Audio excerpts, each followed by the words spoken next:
The Corbett Report is brought to you by you. Your support makes the Corbett Report possible. Sign up for the subscriber newsletter or purchase a DVD at corbettreport.com/support. You're listening to the Corbett Report. Corbettreport.com.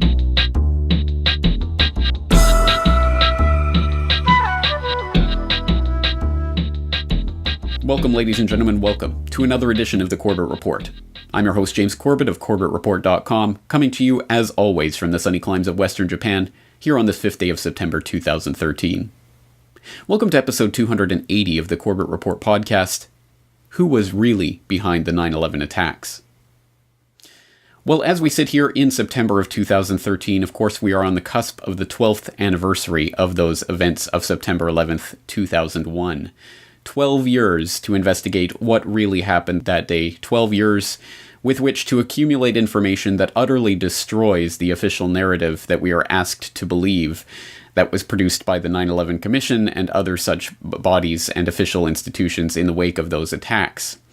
But it strikes me that as the 9/11 Truth Movement is now turning 12 in many significant respects, it is also a time in which, like any 12-year-old, one starts to think of the ending of childhood and the beginning of adolescence and growing into maturity. And in that time frame, of course, we have to start talking tough and using tough love on a wayward child. And in many respects, that is what the 9/11 Truth Movement, unfortunately, is becoming. As we sit here, again, 12 years after the events of 9/11 2001, if the very best that the 9/11 Truth Movement can muster is to point to the destruction of the towers and to throw in a few token facts such as the Larry Silverstein Pullet comment and couple that with endless internecine squabbling over the destruction of the towers, if that is the best that the 9/11 Truth Movement is capable of, then perhaps it really is deserving of that parody, that straw man argument that is so often used to refute it, that 9/11 Truth is equivalent to thinking that it was Cheney sitting in a bunker with a plunger on 9/11 2001. Because if we cannot actually use the 12 years of research that has now gone on into the events of that day and the people and connections behind it, if we cannot use that research to come up with something more convincing than simply looking at the Twin Towers and the destruction of WTC-7, which, however important it may be, is not the totality of what happened on 9/11. If we cannot move past that, if we cannot point to the real research that has gone on since then, if we cannot muster anything more than a few token facts and sound bites, then we really have signally failed as a movement. Now, that is the bad news. The good news is that there are researchers who have been diligently and patiently and perseveringly working behind the scenes to piece together many of the facts, names, dates, locations, and events that really do tie 9/11 into its historical context through which we can really understand it as the false flag operation that it so obviously is. Now, this is something that, unfortunately, is not getting a lot of attention even within the 9/11 Truth Movement, such that it exists anymore. And unfortunately, we're arriving at that time where the obvious parallels to the JFK assassination investigation start to rear their quite ugly heads. And this, of course, raises the specter of a movement that for half a century now has been investigating that particular event and is still no closer today, in fact, much further today, from any possibility of any type of actual prosecution or any bringing to justice any of the perpetrators of that event. And unfortunately, even though it has largely won the battle in the court of public opinion, and now upwards of 80 to 90% of Americans, depending on the poll, understand that Lee Harvey Oswald did not act alone, it is still treated absolutely unquestioningly as the work of a single lone nut in the media, and they have even managed to co-opt the terminology of the JFK assassination investigation to turn it on its very head, so that now talking about the grassy knoll is now seen as craziness, when, of course, the real craziness is in the official story. But exactly as in the JFK assassination investigation, where if the best that they could muster was simply to talk about the magic bullet and to say that, well, Lee Harvey Oswald could not have fired the bullet that supposedly went through Kennedy and Connolly, well, that is very much true, but it gets no closer whatsoever to understanding who actually committed that crime or why. And in the exact same way, we could argue for forever, really, and that's probably ultimately the purpose of this, to argue forever over the destruction of the towers, and it will get us no closer, not one jot, to understanding who did these attacks or why. So it is incumbent on all of us who really and truly do want to see justice for what happened on that day, and justice not only for the 3,000 victims of that day, but of course for the million-plus lives that have been taken in the wars that have been waged in the name of that false flag operation. For those of us who want justice for that, it is incumbent on us to continue this investigation and to start naming the names and laying out the case that, at least in some alternate universe where it would even be conceivable that this would be brought before a court of justice, that we could start laying the foundations for such a case. And this is not, again, the title of today's episode, who was really behind the 9/11 attacks, is not a rhetorical question. This is a very real question that doesn't have vague answers about government entities or some vague shadowy cabal. It has actual names of actual people that we can actually pinpoint about their whereabouts, their goings-on, their connections, and what they were actually doing and involved with on 9/11 that would lead us towards, at the very least, putting them on the suspect list, so that a future investigation that really and truly did have powers to prosecute these individuals would be able to form a case against them. And that is exactly the approach that I took when I gave my presentation to the 9/11 Revisited conference last year in Kuala Lumpur. First, let's examine the actions of former Defense Secretary Rumsfeld. As the top-ranking executive officer in the Department of Defense, Rumsfeld was, on the morning of 9/11, as per U.S. Code Title 10, Section 113, second only to the President in the military hierarchy of the United States. Together with President Bush, Rumsfeld exercised the power of the National Command Authority, which includes joint control over the decision to launch a strategic nuclear weapons strike. Additionally, according to the 9/11 Commission's own final report, prior to 9/11, it was understood that in order to shoot down a commercial aircraft would have to be issued by the National Command Authority. By the 9/11 Commission's own account, we know that President Bush, attending an event at an elementary school in Sarasota, Florida, was effectively removed from decision-making during the hours of the attacks themselves. According to the official narrative of the attacks, the President did not have an open channel of communication with Washington, could not reach key officials for extended periods of time, could not maintain contact with the White House shelter conference room, did not talk to Vice President Cheney until 9:45, almost 10 minutes after Flight 77 hit the Pentagon, and did not talk to Defense Secretary Donald Rumsfeld until after 10 a.m. Thus, Rumsfeld was, by default, the highest-ranking military authority in Washington that morning, and the only one with the authority to issue a shoot-down order during the time of the Pentagon attack.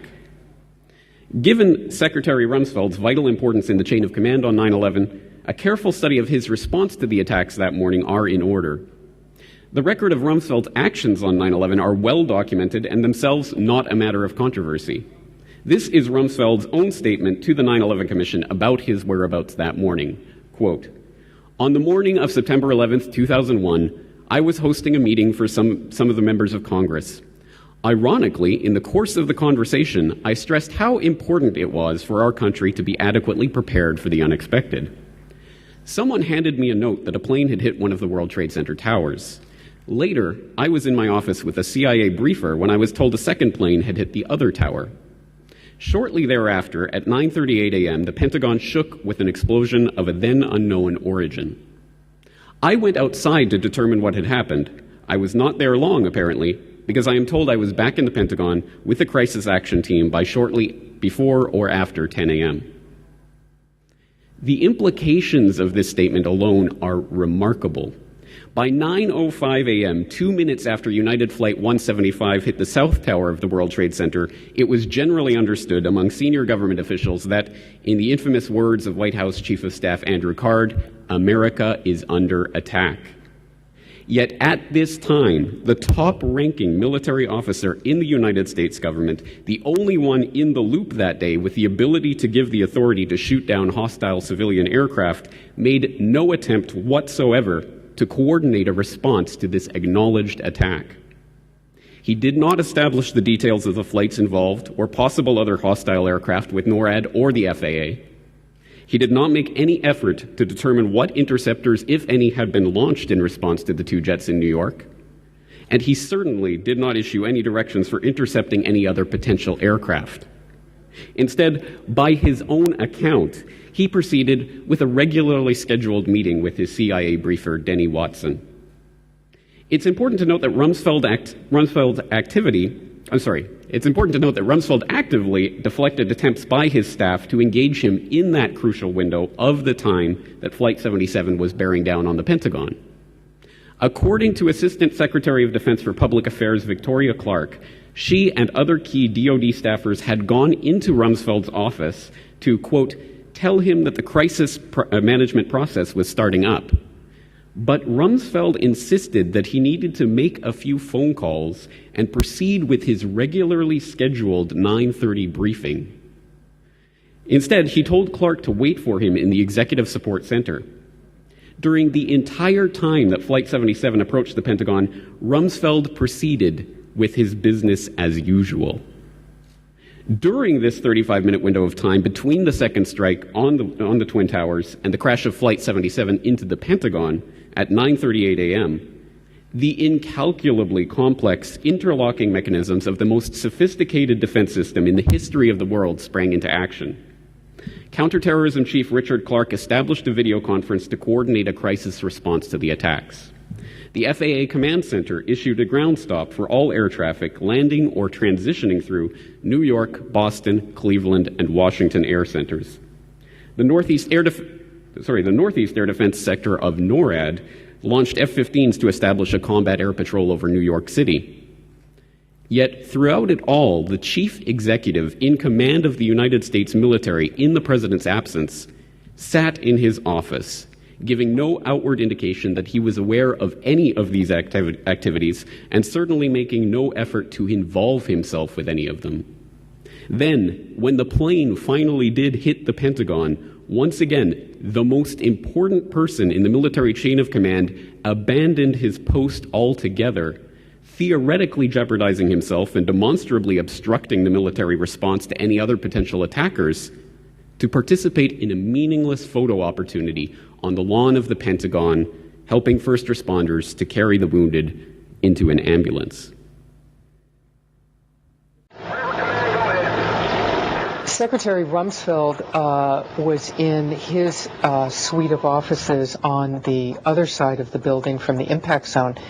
He felt it, and he immediately was on the attack site within moments, much to the displeasure of his security people, but he did it.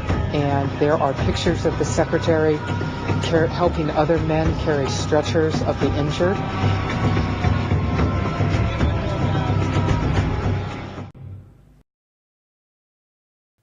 Now, I hope that my presentation at the 9/11 Revisited conference went to show that we do not need to rely on massive amounts of speculation in order to form the basis of the case that could be brought against these 9/11 suspects, such as Donald Rumsfeld, or, as I go on to talk about in that presentation, Dick Cheney. Again, two people that we don't have to go very far out on a limb to say would be the prime suspects in any serious investigation of 9/11, and not for any reasons of wild speculation, but for parts of the documentable record and the actual facts that we can point to that in any reasonable person's mind would at least raise the red flags of treason and culpability in those attacks.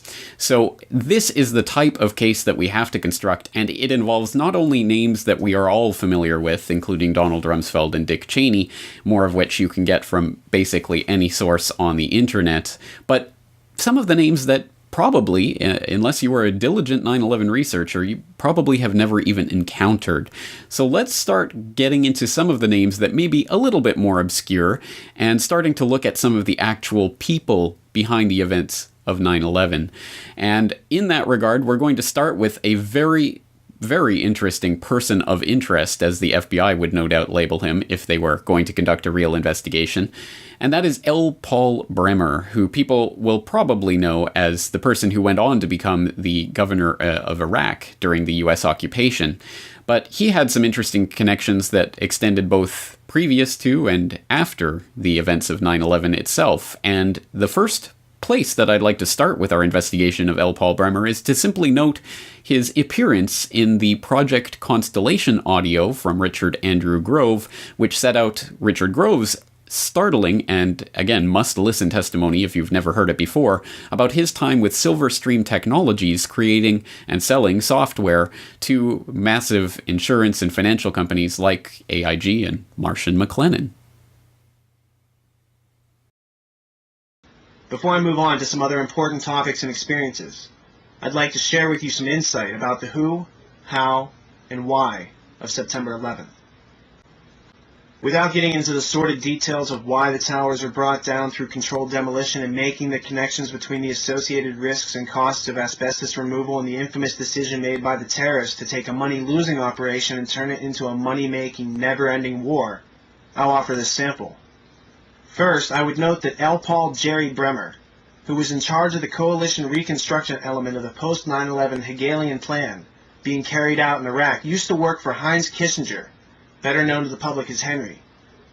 Bremer was also the one who announced the capture of Saddam Hussein, lucky guy, and was responsible for approximately $10 billion unaccounted for in Iraq reconstruction money, which was donated by way of U.S. taxpayers' blood, sweat, and tears. In fact, I've seen the accounting protocols, or rather lack thereof, that went on in Iraq. It's a complete fraud of the American taxpayer. Open, unguarded flatbed trucks with bricks of billions of U.S. dollars out in the open, driving around without anyone keeping track of where they're going or who was receiving the money. But here's what you probably don't know. L. Paul Jerry Bremer's last gig before capitalizing on the Iraq War was at Marsh & McLennan, where Jerry was the CEO of Marsh's Risk Management Collective. You know, it's interesting that no one else has noticed that Marsh was at the heart of 9/11, and despite being woven into almost every aspect of the events, few question Marsh's role in any of it. That's right, as Richard Grove indicates, Paul Bremer at the time of 9/11 was the CEO of Political Risk for Marsh & McLennan, the world's largest professional services risk management and insurance brokerage firm, which was interesting for a number of reasons. First of all, of course, because Paul Bremer, for the preceding few years before the 9/11 attack, had been one of the country's largest proponents of the terror threat to the United States homeland. And this comes from his time as one of the people on the bipartisan commission, the National Commission on Terrorism, a blue ribbon panel that was put together by Congress in 1999 to talk about the dangers of catastrophic terrorism in the United States, which issued its final report in June 2000, just a year before the attacks. Just a few months before the attacks in February of 2001, Bremer got up to talk about the Bush administration in a speech, saying, quote, "What they will do is stagger along until there's a major incident and then suddenly say, oh my God, shouldn't we be organized to deal with this?" And then, lo and behold, on 9/11/2001, the very area of the World Trade Center where his offices and the offices of the other Marsh & McLennan workers were situated happened to be the exact area that was struck by the airplane running into the World Trade Center. And don't worry, Paul Bremer was safe and sound, not in his offices that morning, like so many of the other executives who otherwise would have or even should have, by all rights, been there in the World Trade Center that morning, many of which were, for example, away in playing golf with Warren Buffett in Nebraska, where they just happened to be dropped in on by George Bush later that day, or people like the George Bush's first cousin, Jim Pierce, who was working in the World Trade Center, whose offices, who had actually scheduled a meeting on the 105th floor of the World Trade Center that morning, but the night before changed the location of that meeting to the Millennium Hotel, from which he actually watched the plane running into the World Trade Center, where 12 of the people that he was supposed to be meeting with perished in that meeting. So a very interesting turn of events for the president's first cousin. But then again, talking about Paul Bremer, he was not in his offices that day, so he did not have to worry about the death and destruction that was taking place there. He was in the air heading towards New York and was diverted because of the ground stop to Baltimore. And very quickly, he appeared on NBC in Washington in order to cement the official narrative of the events of 9/11 on national TV. This is a very well planned, very well coordinated attack, which suggests it's very well organized centrally, and there are only 3 or 4 candidates in the world, really, who could have conducted this attack. Bin Laden comes to mind right away, Mr. Bremer. Indeed, he certainly does. Bin Laden was involved in the first attack on the World Trade Center, which had as its intention doing exactly what happened here, which was to collapse both towers. He certainly has to be a prime suspect, but there are others in the Middle East, and there are at least 2 states, Iran and Iraq, which should at least remain on the list of potential suspects. Mr. Bremer, I want to speak to that for a second. When the Oklahoma City incident occurred, the immediate response from a lot of people was that it came from some Arab terrorist group. Is there any reason why we ought to be cautious about that kind of an assumption on this particular incident, on these incidents? Well, of course. What you have to work with at this stage, since we don't have any hard intelligence apparently, and we don't have any forensic evidence, is motivations and capabilities. And so when I list 4 potential groups, I'm working mostly from motivations and proven capabilities in the past. Mm-hmm. Doesn't mean that you can exclude that some other kind of group could have come out of nowhere and done this, but at least as a working hypothesis in the first chaotic hours here after this attack, you have to start somewhere, and you have to start with what you know about the past and which groups have motives. All right. Paul Bremer, thank you. We appreciate it, Mr. Bremer. Thank you very much. We should make it clear that there has been no claim of responsibility at this point for any of these events. Not yet. So there L. Paul Bremer sat in the offices of NBC in Washington, D.C. on that afternoon at 12:46 p.m. after having had his plane diverted to Baltimore en route to New York, and after having presumably watched the snuff film of the destruction of the World Trade Center Twin Towers numerous times on that morning, where 295 of his colleagues at Marsh & McLennan, plus another 63 contractors who worked with Marsh & McLennan, including presumably those people who were involved in the meeting that Richard Grove was heading to on that morning. After having watched that, he sat there cool and collected and delivered the official narrative of 9/11, talking about the terrorists behind the attack and how there would inevitably need to be some sort of response to this terrorist outrage. So there it was, and, well, wait, it gets even more interesting, because Paul Bremer was also directly related to some of the companies that very much figure in the investigation into the destruction of the Twin Towers.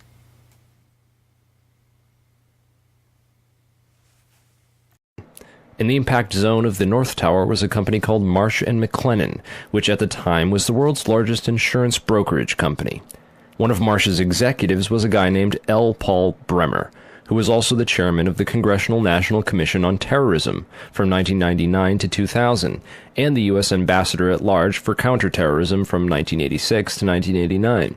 Instead of going to work on the day of 9/11 and dying inside the towers with hundreds of his employees, Bremer decided to go on MSNBC and tell the world that Osama bin Laden was behind the attacks and possibly Iraq and Iran, and then he demanded the most severe military response we can come up with. L. Paul Bremer was called away from Marsh in 2003 to become the Iraq occupation governor, a role he has been widely criticized for. So Bremer not only worked inside the buildings, but had offices directly in the impact zone of the South Tower where Flight 175 would hit. He missed work on 9/11 to give us the official story on national television, and went on to be the Iraq occupation governor. You really can't get more connected to 9/11 than that. Oh wait, you can, sorry. I forgot to mention that Bremer was also the former manager for Kissinger Associates. He was a member of the board for Akzo Nobel, the parent of International Paint Company, which produced a fireproofing application for skyscrapers called Interchar. Bremer was also on the International Advisory Board for the Japanese mining and machinery company Komatsu, which at the time had been involved in a joint venture agreement with Dresser Industries, the oil services intelligence front where Prescott Bush Sr. and George H.W. Bush got their start with Neil Mallon. Anyway, the Komatsu Dresser mining division operated from 1988 to 1997, and in July 1996 it patented a nanothermite demolition device that could, quote, demolish a concrete structure at high efficiency while preventing a secondary problem due to noise, flying chips and dust, and the like.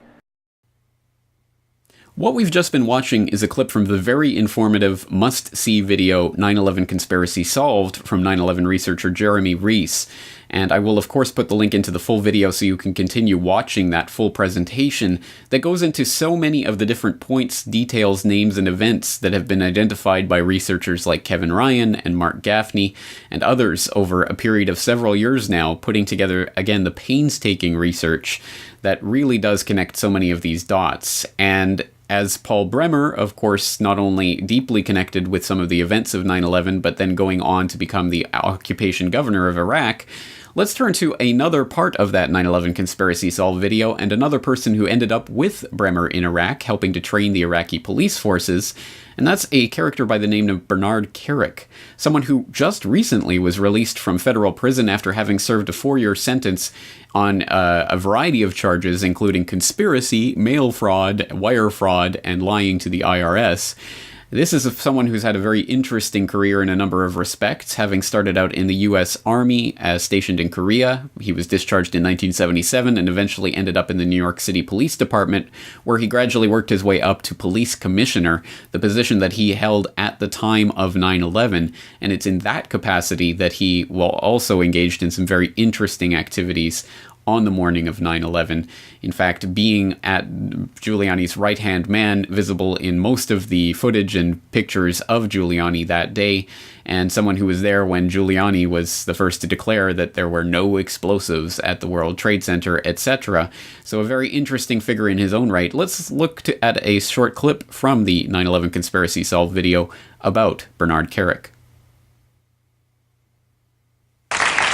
Well, ladies and gentlemen, I'm sure you've all heard the scandals recently surrounding former New York City Police Commissioner Bernard Kerik, President Bush's choice a few weeks ago to head the Department of Homeland Security. Well, since Kerik withdrew his nomination last week, a new scandal has come out every day about Kerik's past. Every single day. So far, these are all true. He's allegedly hired an illegal alien as a nanny, had shady dealings with the mob, had an affair with both a New York City corrections officer and the editor of his autobiography, married his second wife without divorcing his first wife, had sexual liaisons in an apartment donated to World Trade Center recovery workers. Well, as you can imagine, everybody's wondering what the hell is going to be next. Giuliani's sidekick on 9/11 was Police Commissioner Bernard Kerik, who appeared to be coaching some of Rudy's actions that day, keeping him away from the media and even answering questions for him about explosives in the buildings. In fact, Bernard Kerik gave us the first official government pronouncement that no explosives were involved in the destruction of the World Trade Center buildings. Kerik's department was also the same one that found that pristine, completely undamaged hijacker's passport, which survived a plane impact and fireball, which destroyed 2 titanium black boxes and 3 towers. Yeah, Kerik would later receive a nomination from President Bush to become Director of Homeland Security, which he declined for personal and political reasons, and instead took a job training the Iraqi police force in Iraq alongside L. Paul Bremer. Both men are credited for turning Iraq into the unwinnable quagmire it is today. In February of 2010, Carrick was sentenced to 4 years in federal prison for conspiracy and fraud charges, unrelated to the crimes of 9/11, unfortunately, but it still goes to show you what kind of person he is. Definitely the kind of person you'd want inside the New York City police force during a staged event like 9/11. Well, let's talk about someone else who's related to Bremer, ended up in Iraq with Bremer, was also related to Giuliani on the scene in New York. I'm talking about Bernard Kerik of the NYPD there, very interesting character who had an interesting part to play on 9/11, and then, as I say, ended up in Iraq with Bremer. Let's talk a little bit about him. Right. He came from the New York City police chief. I believe he's a good old buddy of Giuliani's, and him and Giuliani go back. I believe he's got a lot of connections to, well, I don't believe it's a proven fact. Heck, there's a documented court case. He just got out of jail, federal prison, not jail. There's a big difference. He just got out of federal prison a few months ago for corruption and conspiracy charges, unrelated to 9/11, but it's related to some of the other business dealings and associates he had while he was New York City police commissioner. And, New York, I don't know anyone who's ever been there. I just feel it's one of the most corrupt places on the planet. I just feel I feel like corruption oozes from that place. I've driven by it. I've been there. I just can't imagine that the New York City police commissioner would not have some sort of interesting mafia connections or something. And also, Bernard Kerik's department was the ones that found that passport that allegedly came from Saddam al-Saqami's passport pocket. That he flew the plane through the building with the passport in his pocket, and that it flew through this building and wound up on the street in completely pristine condition, not even singed or burnt or dented or scratched. And yet they couldn't find the titanium black boxes. But I thought that was interesting that passport was found by Kerik's department, and that's an interesting fact because as if you are to believe, as any fool would probably draw that conclusion, that was in fact planted or manufactured evidence. There's no way a passport can go through an entire steel building in a fireball and still be in that condition. Then it's the next logical question is, well, who could have been responsible for placing that there? And it's interesting. The other place Kerik appeared at. He appeared a lot in the action of all the footage from Giuliani and Giuliani's movements on the day of 9/11. Kerik seemed to be following him around the entire day, coaching a lot of his movements, and it seemed like he knew more than what Giuliani knew, or I don't know which of them knew more or what exactly they knew, if anything. But they both seemed to be acting very suspicious that day. Kerik is, of course, credited with giving the first official government pronouncement that no explosives were used. All the news stations at the first press conference, the only question on people's minds were explosives used? What happened to these towers? How were they blown up? And his response was no, nothing like that of the sort. And so he gave us the official announcement that no explosives were used. Then, of course, he was actually he was nominated, I believe, to be Director of Homeland Security. Believe it or not. He turned down that. I think he realized it would be kind of obvious and stupid for him to even consider taking that after the kind of the heat that would be on him and on the attention that it would draw to himself. So he decided, I'll just go and tag along with Bremer in Iraq and help train the Iraqi police force. And that's sort of where he was until, of course, we all know he went to federal prison for 4 years. It was actually only 3 years because it was back in 2010. And he just got out in March. But it's interesting. Just kind of goes to show you another aspect that they have the New York City governor in their pocket, the New York City police chief in their pocket. Those are two key guys to have as co-conspirators if you're going to pull off an operation like this, and two necessary figures in order to ensure it all goes down properly and nobody asks any questions, or at least not the right questions. Once again, 9/11 researcher Jeremy Reese, and I will once again wholeheartedly encourage listeners not only to go and listen to that full interview and not only to watch the full video 9/11 Conspiracy Solved, but to watch all of his 9/11 work at Warcrime 911, his YouTube channel, which will be linked up in the show notes for today's episode. As again, he has done a great job of synthesizing and really putting in a straightforward manner the research of people like Kevin Ryan and Mark Gaffney and others who have been connecting these dots for a very long time now. But moving on, let's take a look at another part of the apparatus that was wielded by the shadow government on 9/11 and around 9/11 in order to facilitate those attacks. And I refer to the State Department, of course, a crucial part of the United States government machinery that is another layer of defense, or at least potentially so, against the very type of invasion by these hijackers that has alleged to have been the real foundation of this 9/11 event. And at the time of September 11, 2001, the State Department was, of course, under the purview of Secretary of State Colin Powell and his right-hand man, Deputy Secretary of State Richard Armitage, a man who has a very interesting and colorful history that extends back decades now, back at least as far as the Vietnam War. And he has been alleged to have been involved in the drug running and money laundering operations that were such an important part of the U.S. government's involvement in Vietnam. And for more on that history and the history extending out through the BCCI scandal, the Bank of Crooks and Criminals International, and extending into Iran-Contra affair and into the 1990s, for more on that background, I will direct people to an excellent series of posts that appeared on boilingfrogspost.com a few years ago by one contributor there that really does go into a great degree of detail about Armitage and his interesting background and connections to the deep state.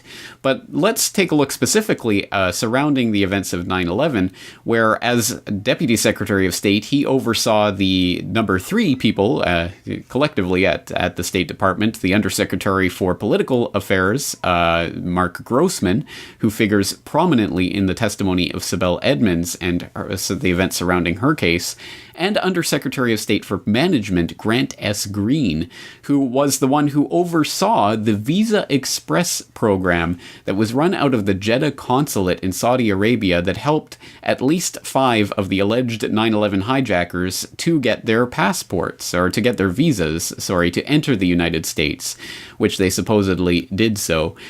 This is a key part of the entire 9/11 debacle that is seldom brought up, but is fascinating into and of itself, because it ties directly into the testimony of State Department whistleblower J. Michael Springman, who worked at the very consulate there in Jeddah, where in the 1980s he alleged that the State Department, people who were nested in the Jeddah consulate, the CIA officials that were nested in the Jeddah consulate, were in fact overriding the consular services officials who were trying to deny people visa applications and giving those people visa applications specifically because they were terrorists. But they were terrorists on the good side. They were our boys in Afghanistan, including, of course, Osama bin Laden.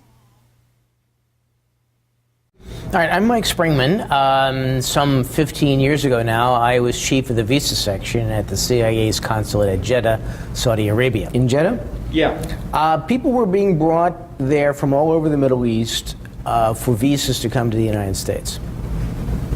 And I was told they were terrorists that were recruited to come to the U.S. for training and shipped back to Afghanistan for fighting the Soviet soldiers. And this was, when I was there, this was between 1987 and 1989. And it wasn't until I got back to D.C. and talked to the journalist Joe Trento and a couple of other people. One was a guy connected with a local university here in D.C. and another fellow who was with another government agency. But I learned that, it wasn't visa fraud like I thought at the time. I thought somebody was being paid under the table for this, based on a conversation I had with a guy. And I thought that, this was really strange, but I couldn't explain it. And then when Trento and these other people started talking to me, and I said, well, this explains the whole thing. The reason why there was this pressure, the reason why these guys who were not businessmen, who were not educated, who were essentially low-level clerk-type people, supermarket checkers, guys who worked in an auto parts store, why visas were being demanded for them. And, when I put the pieces together from my 3 contacts, it was people who were brought here, who were recruited by the CIA and its asset, Osama bin Laden, to come to the United States for training as terrorists and to return them to Afghanistan to fight with the Soviet soldiers there and kill them. Fast forward in time several years, and lo and behold, it was this very same consulate in Jeddah from which several of the alleged 9/11 hijackers allegedly got their alleged visas. And there was a lot of allegedness in there because under the Visa Express program, it basically allowed people to apply for a visa without ever even having to meet a consular official face-to-face and confirm their identity. So it really could have been anyone being granted these visas, and it really was just a carte blanche to let anyone into the country. Very interesting program that arose directly before 9/11 under the purview and under the management of Grant S. Green and his superior, Richard Armitage, who then went on to be one of the people involved in Richard Clarke's initiated teleconference, the video conference call that was initiated from the White House Situation Room on 9/11, and which signally failed to defend the country at all whatsoever in any way from any of the attacks. So again, someone who is neck deep in what happened on 9/11 and basically eyeball deep in all of the surrounding things that happened, including, of course, his participation in PNAC. He was one of the signatories to some of the key PNAC documents, including the 1998 letter to Bill Clinton urging him to take out Saddam Hussein. And lo and behold, a few years later, just in the months prior to 9/11, Armitage, along with Brent Scowcroft and a few others, were part of the team that was lobbying and trying to persuade the Turkish government to go along with an Iraq invasion and to allow Turkish bases to be used as staging areas for American forces in the invasion of Iraq. And very, very interesting pieces of this puzzle. And earlier this week, I did have the chance to talk to Sibel Edmonds about Grossman and about Armitage and others at the State Department and their potential connections to 9/11, and really what this means in terms of their means, motive, and opportunity to help facilitate these attacks. And you know, you brought up something very important, and I want to talk about something that may not sound as relevant until I finish, maybe, and that has to do for some people who do not really look at the significance of PNAC, okay, and the investigation that never took place with 9/11. And one of the things that I do, you know, my bachelor degrees were in criminal psychology and criminal justice, okay, and when you look at the criminal laws, okay, let's say you have a case, you have a murder case, okay, that you're looking at. And here is this, let's say a 68, 70 years old guy who's murdered. And let's say there was a big, ginormous life insurance on this guy. One of the first things you do is you look at people with motives, okay? You bring all those people initially as suspects until one by one, you take them out of the suspect list. This was a criminal terror attack here, okay? That process never took place because if that process had taken place just by itself with PNAC and with these guys, we would have seen the initial, at least the initial bucket of suspect list until they were excluded, if they were excluded, to include these people. Because what happens if there is a letter, okay, from this example that I just gave, the 68-year-old guy who's been murdered, and the wife or someone related to him who can benefit greatly from this life insurance before this murder took place, has put in letter about why this guy needs to die, okay? I mean, this is a very good parallel example to say, in order for me or for us, let's say there's a group of individuals or correspondings in letters, for us to do this and have this money, this man, this bastard must be killed or must die, okay? Imagine if a police finds a document like this. And then imagine the police not interviewed the people who wrote these letters, okay? And this should not be looked at 9/11 any different than a simple classic criminal investigation. When you go and read, and when you look at the emphasis placed, and you would think, are they stupid enough to put it in a letter that we need a major terror attack here at home for our points, for our principles to be exercised, you know, and for the U.S. to become an empire, this event needs to take place. Well, yeah, there are people who are stupid enough who put it in a letter and then commit murders. That's why they go to jail. But in this case with PNAC, You have this letter, you have these signatories, and they didn't only write it. They have been spending years working towards it, okay? And they not being some people on the sideline. You're looking at people within the United States government. They put together this letter, okay? And they work towards it. And 9/11 happens. And you have the police or FBI or all the other investigative forces not look at these people, even though just initially as suspects, and get to the bottom of it and interview them and interrogate them and look at their background. I mean, let's say they did. They would have seen that meeting, okay, because it's a recorded meeting between Mark Grossman and General Mahmoud. General Mahmoud has already been established as one of the highly likely financiers of 9/11. Here is number 3 guy from the State Department on that day having this breakfast meeting, secretive, mysterious meeting with him. And then you're looking at this guy and his boss. They were signatories and they were the players with PNAC. Why didn't we have these types of investigations? Because even the stupidest police force would have conducted such investigations, and that did not take place. So that's why, people say, oh, again, people are bringing up this whole thing of PNAC and these neocons, but I don't think they are looking at it the right way, or maybe some people are presenting some of these hard evidence facts maybe too complicated. So maybe it is important to because it's pretty simple. You have this letter that is highly suspicious. You have this document, PNAC. You have these players with the means and motives because they are indicating their motives, okay? And the murder, the terrorism, the criminal event has taken place, the same ones that have been sought by these people and have been worked towards.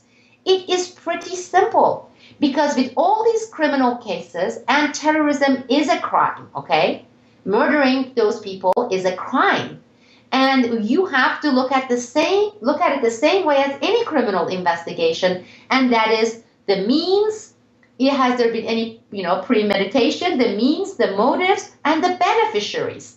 And none of these were ever asked with any of the investigations. Once again, Sibel Edmonds of BoilingFrogsPost.com making the very obvious point that shouldn't need to be articulated, but unfortunately still does, not only to the purveyors of the official 9/11 government myth, but to members of the 9/11 truth community besides, that means, motive, and opportunity has always been the criteria by which investigators identify the likely suspects in any criminal investigation, and the crimes of 9/11 are no exception to that rule. And in that regard, all of the top-level signatories to the PNAC documents need to be on that suspect list and need to be investigated for their potential role in the events of 9/11, being part of an organization that 1 year before the 9/11 attacks put forth a document calling for a new Pearl Harbor, the very type of new Pearl Harbor that was delivered so spectacularly and so gruesomely just 1 year later. Now let's turn our attention to another absolutely invaluable source that I exhort, or actually I demand that the listeners out there turn to in their own investigations, attempting to answer the question that we're putting forward today: who was behind the 9/11 attacks? I'm referring to the research of Kevin Ryan, a tireless campaigner for 9/11 Truth, who sacrificed his own career at Underwriters Laboratories by questioning the official company line that held that the World Trade Center Twin Towers collapsed unproblematically due to fires from jet fuel.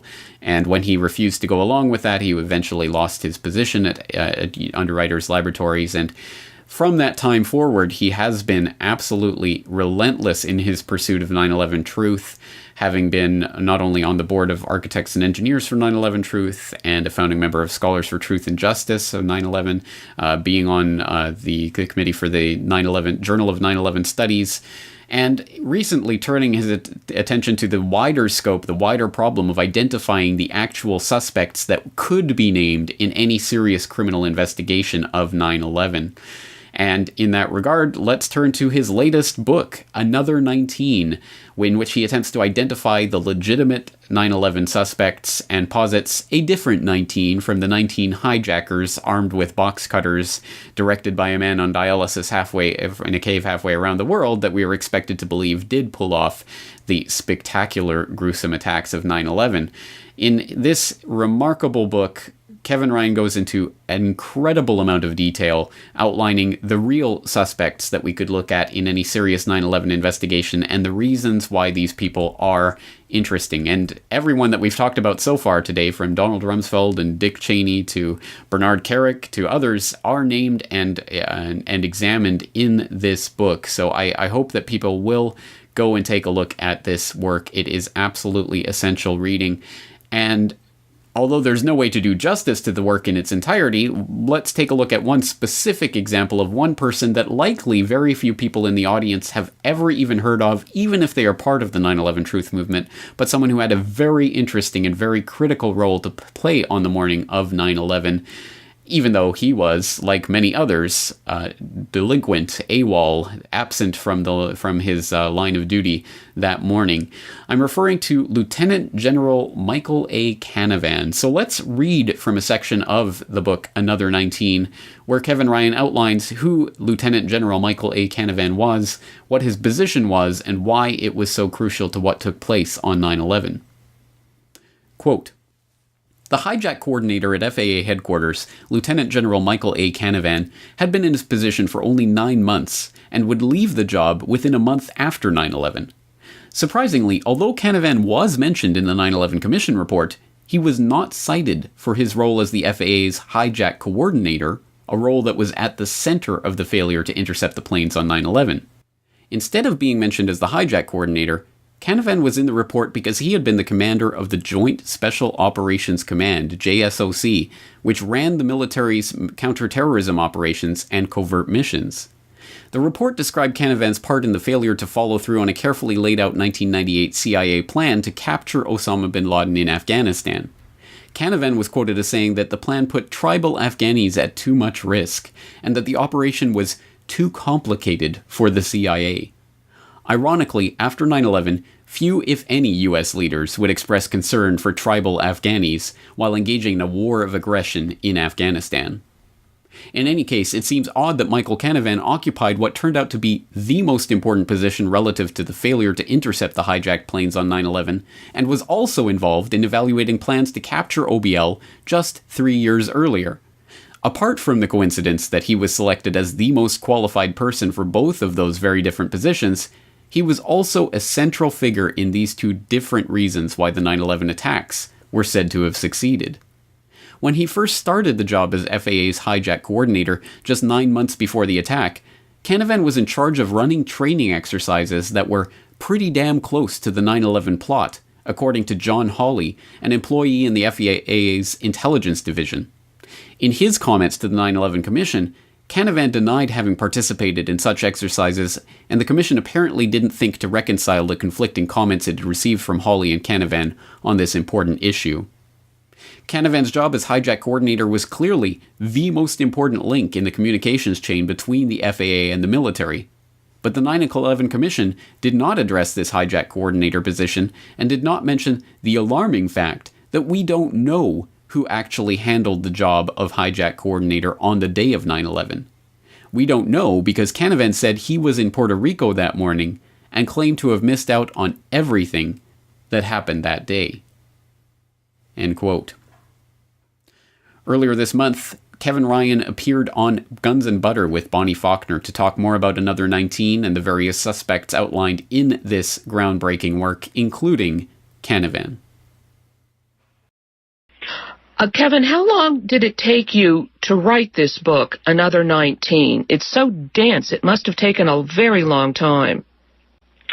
Well, I've been studying the events of 9/11 for 10 years now, and I spent the first 6 years of that time focusing primarily on the World Trade Center and and scientific work related to that, evaluation of the government's reports, which took a long time to produce and were very detailed. And so the first 6 years I focused on that. And in 2009, I really started looking at who might have been responsible for 9/11. So this book is a culmination of the last 4 years of research in which I'm trying to answer specific questions about what happened and what has not been explained. So about 4 years worth of work. It is a very dense book, and there's a lot of information. But if you're interested in finding out what really happened on 9/11, I believe that you'll find it useful. Once again, Kevin Ryan talking to Bonnie Faulkner of Guns and Butter about his groundbreaking work and essential reading, Another 19, that I will once again exhort everyone out there to please go and read for more information, not only about the people that we've talked about today, not only the Donald Rumsfelds and the Richard Armitages and the Lieutenant General Michael Canavans, but also the Louis Freehs and the Richard Clarks and the Rudy Giulianis and all of the other people who definitely deserve to be on this suspect list, but which, heartbreakingly, we do not have time to give any justice to in a short podcast like this one. So once again, I will put in the proviso and the caveat that what we've looked at today is only scraping the top of the barrel when it comes to the research that has gone on in the past several years to really expand the scope of the discussion on 9/11. And to the extent that the 9/11 truth community has fallen behind this research, it is an indictment of that community itself.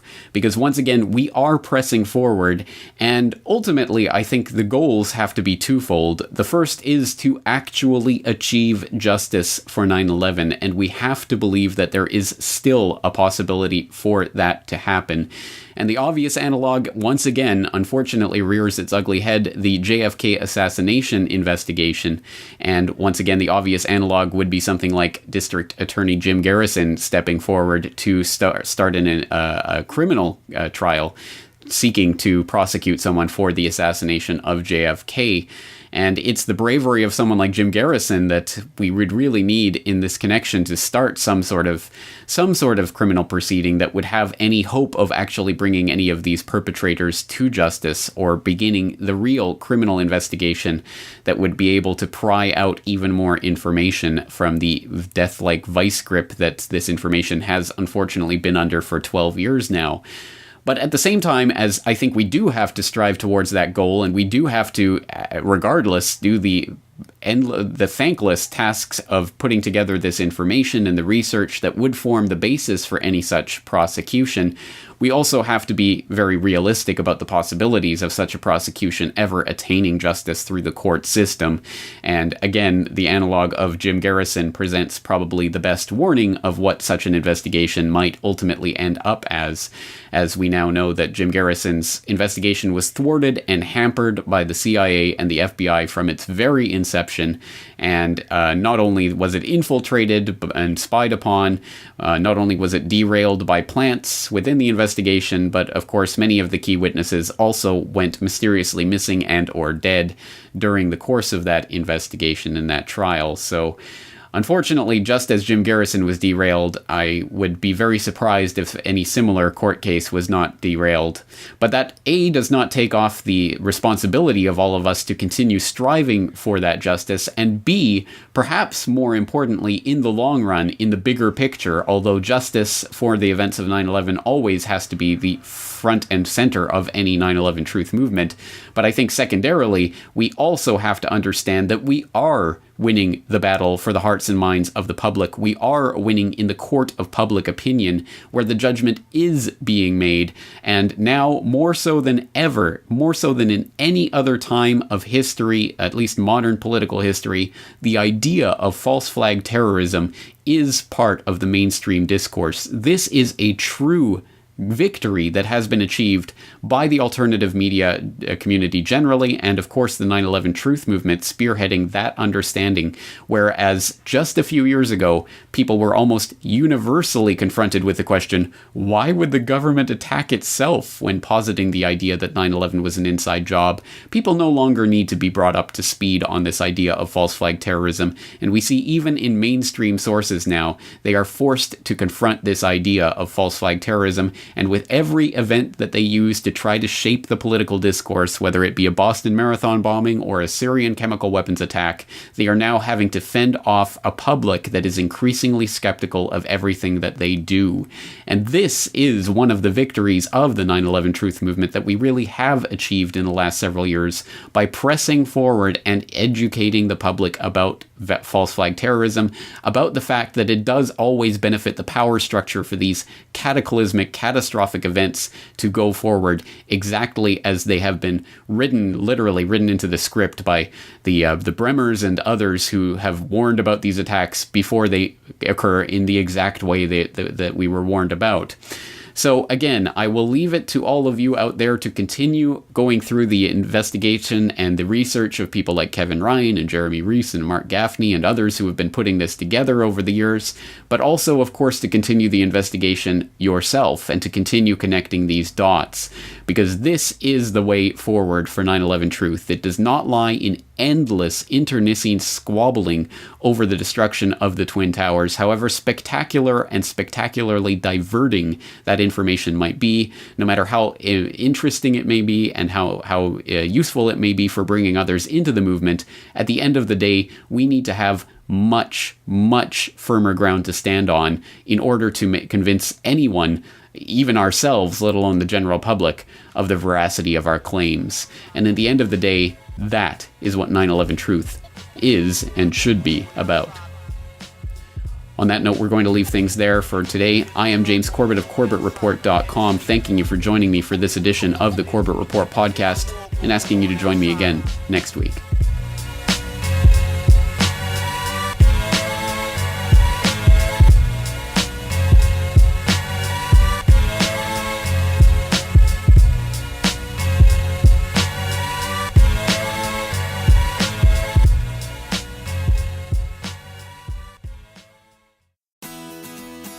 The Corbett Report is brought to you by the Corbett Report subscriber, a weekly newsletter featuring James Corbett's international forecaster editorial, recommended reading and viewing, discounts on Corbett Report DVDs, and once a month, a subscriber-only video. Sign up today to start receiving your copy at corbettreport.com/support.